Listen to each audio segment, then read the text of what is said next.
எல்லாத்துக்கும் வணக்கம்ங்க. பையன் வச்சுக்கிறது புடலங்காயா அரசணிக்காயா இல்லைங்க வெள்ளரிப்பழம். என்னடா ஜான் கணக்கில் இருக்கிற பழத்தை அடிக்கணக்கில் காமிக்கிறேனே அப்படின்னு பார்க்காதீங்க. அது ஹைப்ரிடெல்லாம் இல்லைங்க, ஒரு நாட்டு ரகம்ங்க.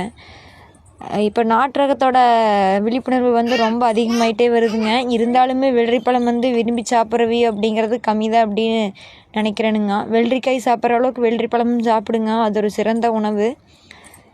மழை காலம் வந்தங்காட்டிங்க நல்லா திரண்ட பழம் வெடிச்சிருச்சுங்க. வெடிச்ச பழத்தை தூக்கிட்டு வந்தாச்சுங்க. நம்மளுக்கு இன்றைக்கி காலையில் சாப்பாடு இன்றைக்கி இதுதானுங்க.